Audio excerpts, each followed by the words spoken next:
Life is good when life is simple. Sounds easy enough, right? Let's all go for that, except it's a little different when you're in a foxhole and there's mortars falling all around you and you're in Afghanistan and all you want to do is get you and your team home. See, there's things we don't understand and that we need to learn, and you're going to when you watch this program. I'm excited to introduce to you current Marine Reserve Major James Collins. Next on Purpose Under Pressure.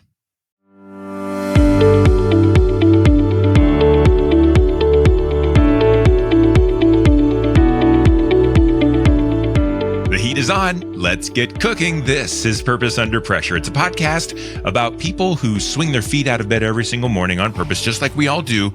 But what you do when the storms rise, the pressures come that try to knock you off your path. It's an important thing. We all have to deal with it almost on a daily basis. And that's what we're talking about today and every day on Purpose Under Pressure. If you like this show, and I'm glad you're here listening and watching now, let a friend know. Maybe like us on the platform of your choice. Follow us, subscribe, tell a friend, tell your mom that this is the way you spend your time. I like when people share this. I like when other people get to find it and listen as well. And that's how we'll kind of keep things going. So I appreciate your support. As far as that goes, Purpose Under Pressure is brought to you by Sandler by the Ruby Group. They are serving sales professionals nationwide from their Akron and Columbus, Ohio locations. They're also in Jacksonville, Florida. They've been here since the beginning with Purpose Under Pressure, and I'm thrilled to welcome them as our partners. They are one of the highest performing Sandler sales team affiliates in the nation. That's not saying nothing because there are a lot of folks out there doing what Sandler does, but the Ruby Group does it best. Check them out online at therubygroup.sandler.com. I am excited about the show today because I've been looking forward to this ever since I kind of started Purpose Under Pressure. So a little bit of story here is I was spending some time up in Medina and Brunswick, and I was trying to meet some new people and build some business and doing some things. And I ran into the Chamber of Commerce, and the lady at the Chamber of Commerce, named Stephanie, she said, I don't know who you need to meet, but I do know you need to meet James Collins. I said, really? Okay. James Collins. This is probably 3 years ago. I'll meet James Collins. I send a note to James Collins. He writes back, I'd love to, but right now I'm in Afghanistan or something like that. I'm overseas, and because James is a Marine and he's fighting for our country. And it took us forever to get to know each other. We finally got to meet each other, and we got along like a house on fire. And I'm excited to introduce you, my listeners and viewers, to James Collins. James is a current major in the United States Marine Reserve, prior active duty for 6 years. He does have a tour in Afghanistan, which I do hope we can talk about today. More importantly, and at least as importantly, is the founder and president of Semper Fidelis Financial. It's a full-service wealth management tax service company based in Brunswick. I watched him open this business. I watched him go through the things that he needed to do to open this business. He's killing it. He's served our country. James Collins, welcome to Purpose Under Pressure. Hey, Brian, thanks for having me, man. You make it sound, you put us on a pedestal there a little bit, but we're still earning our way. So, we thank you for having us and giving us this opportunity to chat a little bit. And it sounds like we're going to go down some rabbit holes of a few of my very favorite or most what I'm most passionate about parts of my life or what made me or rounded me out or roughed up my edges the way they are at this point. Mm-hmm. So I enjoy that. And, I'm glad you just came out and asked the question, hey, could we talk about your experience in your tour? And I don't think enough people are comfortable asking that question because, quite frankly, there's a lot of times that we do enjoy chatting about it. And I think kind of on my hunt for continuing to find that purpose, I'm finding that a lot of folks that might have similar experiences to myself, we do get some value out of reminiscing some of the cool stories that are fun or exciting or kind of made those marks in our milestone points in our lives. James, let me ask you about that. I'd never thought of it that way. I'm so appreciative. I've had a few military folks on my show. Every single one of them is a great show because you folks have lived things that most of us can never even understand, and you have this level of discipline and experience that you put to work every day, and it's just amazing. People say thank you for your service. It's almost like it's almost like perfunctory. It feels perfunctory. It's never enough, but we don't know what else to say. How should people feel more comfortable talking to former or current military without feeling like we're stepping on toes? What is that an issue? I never really thought of it before, but I also didn't know what else to say. You know what? And it goes many different ways. I think everybody knows it's genuine when they receive it. I got to tell you, America is not short on reaching out and helping or providing assistance or showing gratitude to our service members at this point. It's a little bit of a perception only because that's been a recent change in history, whereas the first two major wars are wars that we still or close to us because we knew people that participated, such as World War II and the Korea or in the Vietnam War, more specifically the Korean War and then the Vietnam War.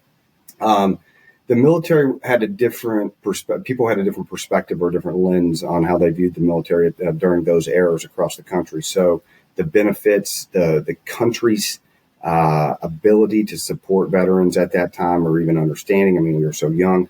So those veterans went through a lot of hardship. And I think that's where the baseline of starting to appreciate what they had actually done and then try to essentially make up for some of the mistreatment that occurred. It really flipped a switch in some of these the past few decades. Really? And maybe the younger generations at this point, you see a lot of the thank you for your service. It's never wrong to say that. No. I thought people might have offended at first because I typically turn around and I say, well, thank you for paying your taxes. And at first it doesn't really hit folks, but you heard me mention one time, this is all a circle. The way this whole thing works across the U.S.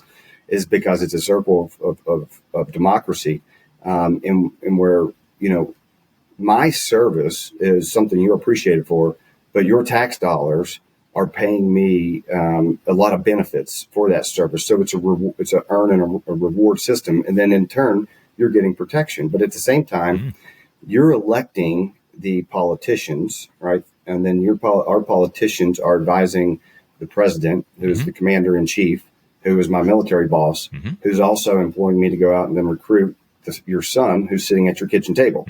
So we're all connected in this circle, where it be it dollars or service.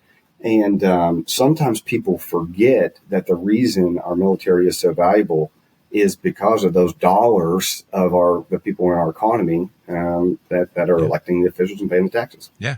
Right? And so when we thank you for your service, because at least for me, I never joined the military because I didn't think I could cut it.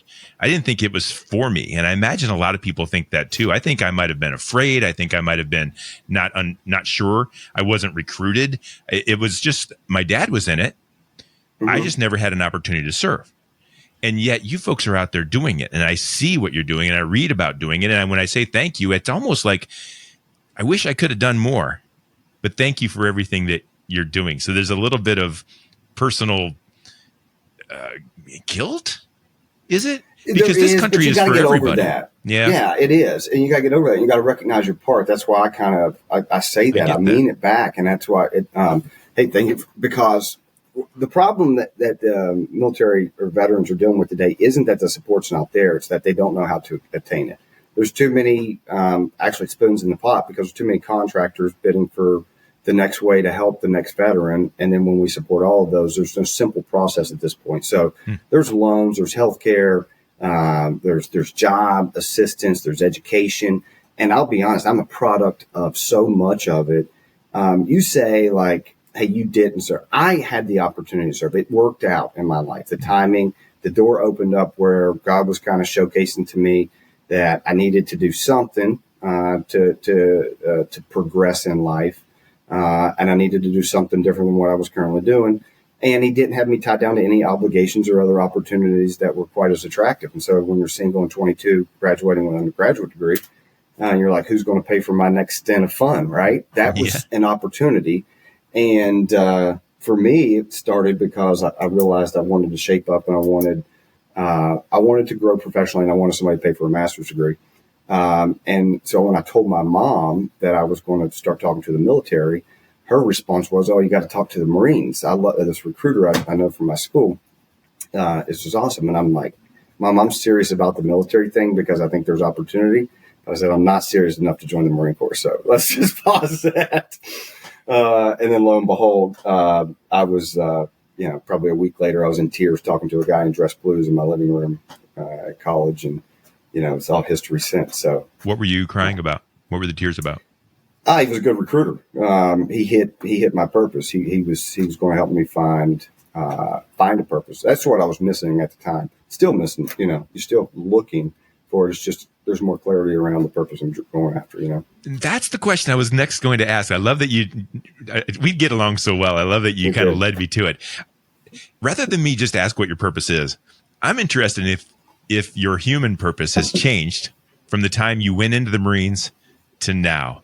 A lot of times folks' purpose is I think purpose is God-given. It's just we have to discover it. So, do you feel like it's different now than it was when you went into the Marines? I feel like I'm pursuing it entirely different, 180 degrees different, quite frankly. I don't think I was not pursuing it before. And it's not that I'm going in an opposite direction this time. So I can't say or whatever the maximum opposite I could be. You're taking a different trail towards it. Taking a different trail. Yep. I think the purpose is the same. I don't think I've found it yet. You haven't reached it. I haven't reached it, but I think it's becoming clearer. What is it? What is it? It's bigger than me. I'm still itching for it. I wake up every day, hoping that the pendulum's moved a little bit more towards it. It's not. I mean, there's all kinds of goals people can set, and there's awesome goals. There's goals with dollar signs. There's goals with time stamps. There's goals with milestones. My purpose has a little bit of all that tied into it. That's kind of guiding it, and it's my guardrails along that purpose. But man, at the end of the day, I know God's still hanging on to it, and I have probably lived this last 20 years more so than any time in my life. Well, because I was a kid at first, and I didn't know it, but it's just, it's faith. I'm taking a faith approach. God, I've got a great relationship with Jesus Christ, one that I feel like that it can resonate thoughts, ideas, and a focus or a direction within my conscious. Mm-hmm. I feel like we have conversations that give me clarity and the direction that ultimately is not just for me, but for everybody, whether it be it's the community, whether it's my family, whether it's my team members. I don't know what it is yet, Brian. I do feel like because of milestones that or trademark, I guess, marks in my history, the way things have worked out, I do think there's a God-given purpose. Yes. And I do feel more in line with it than I ever have in life. And that's given me a lot of comfort at this point, or maybe a little more peace. But at the same time, it's caused such an itch of adrenaline or attraction because I'm finally getting some clarity on this purpose that it's driving me crazy. It's putting more on my plate because, it's opening doors. The opportunities just seem so clear that I can't pass them up. So God's kind of getting his chuckle back right now because of all the time I sat back and wondered, if, and he was just kept repeating, I told you faith from day one, that's the only way you get through this world. And so once I just started having blind faith, man, I just keep, as long as he stays on that kind of focal point, that purpose is finding its way. And I feel like more people are being impacted, and I'm getting rewarded from it, to be honest with you. That sounds like a purpose right there, to follow God's plan and to be on it. Not everybody has the strength or the courage to do that. People get mad at me on the show quite often because I find the soft spots and I dig a little bit. So I hope you don't mind. I want to dig at something. Yeah, you mean to tell me that you did what you were doing, and I'd like to talk more about it, in Afghanistan, and there had to be some hard times, without a purpose, without knowing what your purpose is? That was probably easier. Shoot. Really? Oh yeah. How can that be? Well, by the time you get to Afghanistan, it's a different, you've realized the purpose is 100% different already than when you signed up. Yeah. So that purpose, that's why I'm. Is it almost a daily purpose? It's like, I got a job to do. No, because when you join, you're joining because there's something yearning inside. There's a higher calling, and there's an interest, and there's a fear, and there's an adrenaline. Yeah. Concern. So there's all kinds of reasons to join. going to Afghanistan, your purpose becomes more so what's your lifeline, and your lifeline's the people around you. So there's a temporary pause in that bigger picture purpose into what kind of what you said is a daily. You're more inclined to the now, and that Becomes purpose more is in more focus. so. Yep. You know, I was 25, I think, when I went to Afghanistan, and I think I had 35 Marines that I was directly taken into, on missions daily, and then I had 60 submarines kind of scattered throughout the battlefield. You find your purpose real quick when you're in that situation in those lives, and you've already went through the letters in your head of how you write that letter home, because that's where you're at. You're living behind enemy lines. We were living in a mud hut. I should call it that, but I don't know what else it was. It was a farm we'd taken over from local Afghanis, and we built our kind of forward operating position out of that. And then so you're surviving. So when you're in survival mode, all is there's a driver. That purpose is kind of far from unattainable. This is now a focal point in achieving that bigger purpose that is going to mold. You're going to have more clarity of that purpose when you come out of it, because it's a piece of time. But when you're there, it's a different mindset. And that's what's probably been the hardest coming into the civilian side. I mean, the operations are so much the same because of the way you're responding, the way you're directing, the way you're guiding, the thinking through process. I think we talked about the OODA loop, the observe, the orient, the act, to decide. Your decision-making ability when you're living in theater, we call it, it just has to be elevated. And so that becomes kind of a rush. So it's an excitement. There's a desire to get back in that atmosphere when we're on this side of the table kind of talking about it.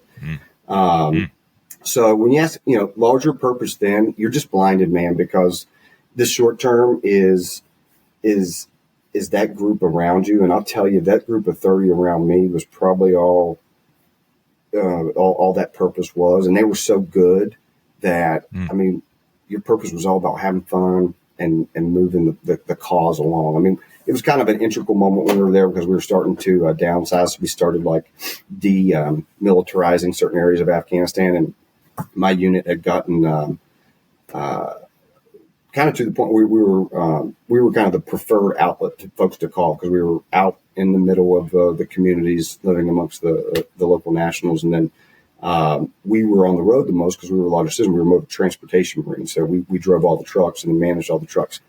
Well, at that point in Afghanistan, 2012, 2013, there was a lot of turnover that we were wanting that Afghanistan Army to start kind of picking up the slack. So we were in more of a training mode.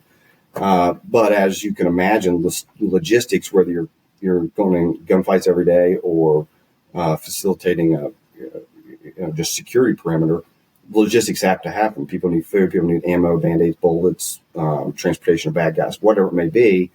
So we were most active. We were kind of the highlight in country at that time. And that really benefited. This is where God. So again, when I joined the Marine, when I got assigned my MOS, Brian, I cried because I was going to be a logistician, and I signed up to be a gunfighter. I thought I didn't get picked for the team, and that's just how the Marine Corps works. Lo and behold, did I not know, unbeknownst to me, but going through training later on when we go on and progress to get our job skills, if I would have gotten the job I wanted, infantry, I would have ended up in a lot of yellow jacket pits. It's just the nature of that training course. And just so happened I was in logistics school at the time. Well, right after logistics school, we found out I was allergic to bee stings and wouldn't have survived. Oh. And so, I didn't go through infantry. But then fast forward, I got assigned to an infantry unit. So I was still amongst the team that I was trying to be with. And, then God gave me the keys to running the motor transport section, which fast forward 3 years later, when we thought that was probably going to not be the most fun action-packed game, motor transport was the only guys doing missions by the time we were in Afghanistan. And it just came around. So we got the experience. And that's what ended up happening there is that we were active and on it all the time. And your purpose is getting those guys home. Getting this guy's home. And that's what I want to follow up with next. You're the founder and president of Semper Fidelis Financial. And so you're building a team and you're doing things for your customers. And in small business, it's not about you. It's about everyone else. Right. But without you, there's no head at the company to run things. I want to go back to Afghanistan a little bit. And I'm interested in your point of view on that. It's about your team. And I know, you've never said this, but I know you would gladly give your life for any of them. Absolutely. At the same time, without you, there's no one to lead. And so how do you, in business and then, how do you make sure that things go forward safely, strongly, smartly, and still make the sacrifices you need? Get your pulse on it. Yeah. Well, there's kind of probably, I would say, three kind of key ingredients there to kind of keep that all going. And then my benefit was that your tax dollars paid for me to get OJT and learn how to do it, right? That was as a small unit leader in the Marines. That's what's so cool about the opportunities for the military folks is how young you're thrust into these levels of responsibility. So for me, that same team mentality here or there, whether it was Marines or it's folks on my staff, I know them for who they are. So what I learned later on in leadership, and it was actually when I was a reservist, I was better at it. On active duty, when we were in the fleet out there, when you go through the events we went through, there was going to be a bond that pulled the two of you together, and so you could lead them, and you knew them thoroughly because of the training we ultimately went through before we got there. Mm-hmm. The way that pays out here, and then what I realized in the reserves is you gotta start appreciating the individual for what matters to them. And I think that's just a different lens I put on my management style. As young James Collins would have, or active duty James Collins would have felt like no matter what the way was, my way was how we were ultimately going to do it. Mm-hmm. To get there. And I think mature James Collins now, after going through those experiences, has realized like there is a way to get them to do what you need them to do with a better attitude, with more compassion, more professionalism. And it's just by understanding, what's the best way to communicate to them? What is the best way to instruct them? And that comes with knowing your people. So I think that only happens with one-on-one. And whether I was leading 30 Marines or 250 some odd Marines was one of my biggest units. I knew every one of them. And I didn't, what I had to understand really early on, what's really helping me here is I started things in a cycle, 3-phase cycle, because that's how long I would do a tour in the military. And in phase 1, I think when a leader comes in, often they want to change everything or put their touch on it. And I think you can't. You got to evaluate for a period, number one, but number two, you honor some of the past things that were done too. Like not everything that everyone that did before you is wrong. People try to change everything like that. Okay. You can't change it. No. But you got to learn it, which means your first year, you got to outwork everybody. You're going to be there first, be the last to leave. You're not going to know it at the end of the day. I was the motor T officer of the year in 2012 for the Marine Corps. I still don't know how to change a truck tire on Humvee. But my troops knew that if we wanted to inspect, if they were going to be under trucks, they needed to have a slide roller beside them, because if I saw them under the truck, I want to get under and talk to them. When I was under the truck, I would ask them about grease points for 5 minutes, but then I'd ask them for 30 minutes about grandma back on the farm. That interest alone, Brian, saved my life all through Afghanistan. We did 100 missions, drove 2,000 miles, 17 gunfights, and we didn't have one single casualty. One vehicle didn't even. The biggest thing got hurt. I think we schwacked somebody with a mine roller one time, maybe broke a mirror on it. But, God was with us, and we were good, but we were good because we cared about each other, and we cared about each other because we knew each other. So I think that's how, if you lead through knowing who you're leading, they take care of you, Knowing who you're leading. Leading by knowing who you're leading. For sure. One of the biggest problems we have as managers and leaders is sometimes we're not focusing on leading and we end up doing it for our sales team. How do we coach our people to help them figure out what self-limiting belief that they have that's holding them back from achieving the levels of success that they know they're capable of? Help them flush out what we call their own head trash, that thing that's holding them back. So work with your team, lead by example, watch your team achieve greater levels of success, and watch your team grow, and more importantly, watch your company and your business grow.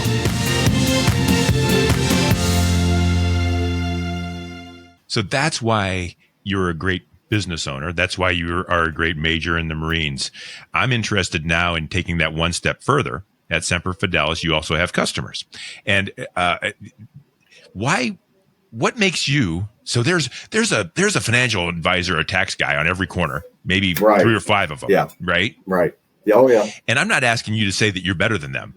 I'm asking you to tell me what your experience in the military, what that has done to make you great at what you do, and why a customer might really appreciate working with you. This isn't an ad, but I'm interested in why they might want to work with you because of your experience. What do you bring to the table because of what you've been through? Sure. No, that's a great question. I don't know if I've ever thought of it through this lens, but this might lead me to look into it more. I do think at the end of the day, to your point, there's somebody that does what I do on every corner, and the same products, we all have access to the same thing. That's right. Ultimately. And so with that being said, cost is all the same across the board, right? So who's going to kind of compete on cost? I think where we add a value prop is ultimately, I believe that where there's a value added when it comes to working with a wealth advisor or professional in this business is during the bad times, quite frankly, because it's the good times that you throw a dart at the wall and everything makes money. Your 401k is going up. So you're used to doing this on your own. You own some good quality stocks. I mean, it doesn't take a financial advisor to say we should own Apple or something like that. And so in good times, everybody makes money.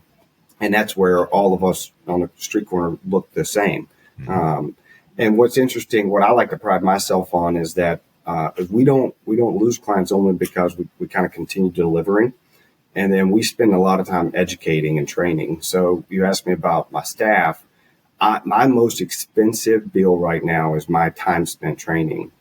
But it's important to me that if they're representing our brand, and then my goal is to grow them into being brand owners, that we are thinking alike or have like-minded similarities. For instance, I like to teach them when we're young that no matter what the situation is, or time constraint, or how panic mode something may seem, nobody's generally shooting at us. At this point, so far that I've been in the business 10 years, nobody's been shooting at me yet. And typically speaking, if nobody's shooting at you, we've got time to figure it out, right? And I think our perspective, that simple kind of foundation of nobody's shooting at us, then we keep that level head. And that just moves back to that OODA loop I mentioned. We've got experience in the chaotic environments. Well, when do people need a financial professional? When things are in chaos, when it's election season, we don't know when inflation's up, when taxes are going to change, when there's a pandemic. At this juncture, we've been through all of those and experiencing the financial markets. And then after coming home from combat, I got to say, you're just comfortable in chaos, right? And that partnership we're offering to clients, whether it be through taxes or through financial planning or through managing portfolio, is when your emotions are taking over. We've got the grounding or the tools to kind of spread our lens, get us to the bigger picture, and that's what we need in Afghanistan. We get bumped off of, you got mortars coming in from overhead. That'll throw you off real quick because you have no control at that point, right? But the more lack of control you showcase, the worse the situation gets. And I think the experience of knowing that taking control generally has a good outcome. Wow. And knowing when to take control. I have this image of the mortars coming over. There's nothing you can do but wait, right? Is that the way that goes? Well, and then once they're down, then you're like, okay, I'm still here. Well, the thing is, they come in so fast these days. You're not really waiting. You hear them and they're exploding on you. See, I can't even comprehend. We try to think. I think, wow, that must be really hard. James, I have no idea, right, what it's like over there. I don't mean to just jump back into Afghanistan, but how can I possibly understand? Well, I mean, at the end of the day, you're waking up and you're putting your pants on. And you're saying, "How do I move the ball forward? Right? How do we get forward?" And to me, forward over there was a goalpost. I'm not going to lie, I loved it to go back, but I was looking forward to coming home every day, right?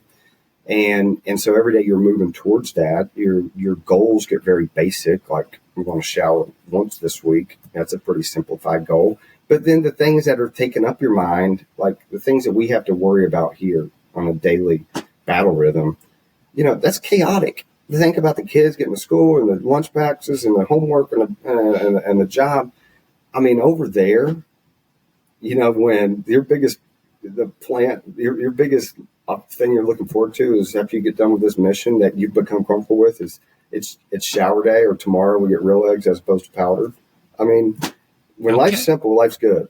Right? When life's simple, life's good. Man, I love that frame of mind. I still think that there's no way someone can have that frame of mind unless they've gone through what you've gone through. But I just love that you're able to help us to understand that it's available out there to simplify and make life good. Hey, James, what's next for you? And I don't know. I know you don't know what the market's going to do. None of us do. And I know that you are taking things right. I'm thinking of Semper Fidelis Financial. I'm thinking of your customers. What's the pressure on the horizon that's going to come and try to knock you off your path a little bit? Regulations. What's been interesting coming into this, and this is the perfect career for a Marine, because you're basically given a lot of training, a lot of toolbox, a lot of resources, and then you're given a mission, and nobody tells you exactly how to get that mission done. You go, and that's what here's the constraints. Stay within the rules and go get it done. Stay within the rules, go get it done. Yep. And that's what's been real awesome. And I'll tell you, since the reason we popped over here and started Semper Fidelis was just basically to take some of those restraints off, or really open the opportunity. And you probably teed that up way too good for me. You didn't realize, but man, part of this journey and finding this purpose has been it's a lot of getting to try all kinds of cool stuff out. In my previous life, I couldn't involve taxes. And when we started Semper Fidelis, the whole purpose behind it was so that we could get in on the tax side. And quite frankly, what we think is that's just a ton of value that's going to make us competitive in the future, because we can put that lens on. Now, what's unique about that is it's a huge investment, mainly of time, because I wasn't a tax guy in the first 10 years doing this. And when you're raising a family and running a business, it's the education part gets in the way. So we just dove in. We were inundated ourselves around 3 CPAs and 3 other staff accountants. So we figured the question was never far away, and got to work. And now 2 years in, the knowledge expansion has just been addictive. I mean, we're believers over here that education is so available. It's silly that if we're not continuously growing. We've got 2 of our staff that's pursuing licenses right now. One, a certification with taxes, and the other a certification with her security. So we're always pushing for education there. So I do think growth is where we go. Yep. We're growing. If I had to help more people, yep. I mean, we're going to 3 new markets this summer and expanding into a little better presence in Cape Coral, Raleigh, North Carolina, and then my hometown. So wow. It feels like we've got a product that is actually helping people right now. And the neat thing is it's going back into itself to keep growing and keep helping. Last question. I'm telling myself last question because I could talk to you all day, but we got to let people get back to their lives. Yeah. Why Semper Fidelis? Why'd you name your company Semper Fidelis? We went around a rabbit hole a little bit. Nothing was just was sticking, and then this one came about because it really resonated with some of my principles. You may have heard me speak of the 5 F's are my foundation: faith, family, freedom, finances, and then fun. When I always like that term, and it's a term we use in the Marine Corps, Semper Fidelis, but really for what it means is why we went with it. Always faithful. And whether we're saying Semper Fidelis or always faithful, every person can hear that and it resonate meaningful to them in a different way, whether that's faithful in their finances, faithful in their spiritual life, faithful in their relationship, whatever it may be. We want the first thought to be that always faithful idea that if it's just help, that's why we can offer anything at this point is we can always faithfully help you in finances. Folks, this is James Collins. James, I tell you what, I've done, I don't even know how many, 4, 5, 6 of these Purpose Under Pressure podcasts. And before that, when I was doing this, a different show with former military. And I leave the show every single time thinking differently, thinking better, feeling energized, feeling a little more excited about the next thing to come. And I think I said to you earlier on that maybe it's guilt when I wonder, saying thank you. I really wish I could have. It might be a little bit of jealousy because, man, the things that you folks learn and get to come through with, and I know it doesn't, I get the sacrifice that you give. I think I understand the sacrifice. I know you do. But the benefit on the other side. Oh, brother. Man, I tell you, It's what gives me chills. You're good people. And I really appreciate what you do for our country. I really appreciate what all of you do for our country. And I'm kind of jealous for what you get back from your investment of your life. Does that make sense?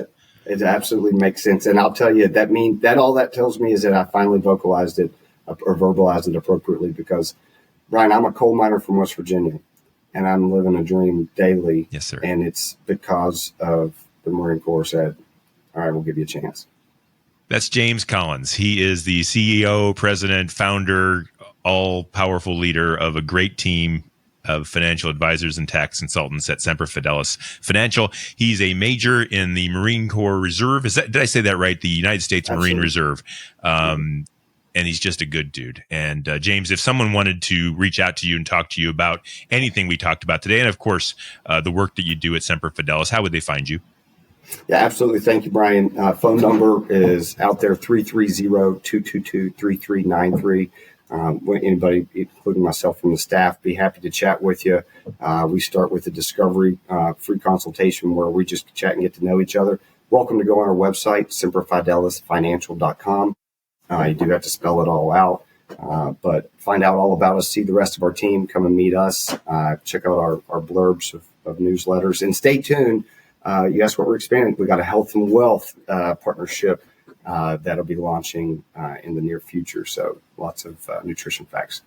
Good luck to you. And I know you'll do great. And I'm excited to see what happens next. That's James Collins. James is my guest on Purpose Under Pressure. It's brought to you by Sandler, by the Ruby Group. Sellers are under pressure to perform. Sandler helps you succeed on purpose. One last thing before I leave. I knew this would be an amazing conversation, and I know that it was.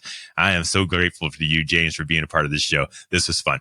You're going to find all past episodes of Purpose Under Pressure, including those that involve the military. I hope you'll reach out to and take a look at and listen to some of those. The stories are just as amazing, just as incredible, and the people behind them are just as phenomenal as well. So you can find those at brianmediastrategies.com/podcast and wherever you stream your podcast. We do this every week, maybe not always this well, but we will see you again when we do next time on Purpose.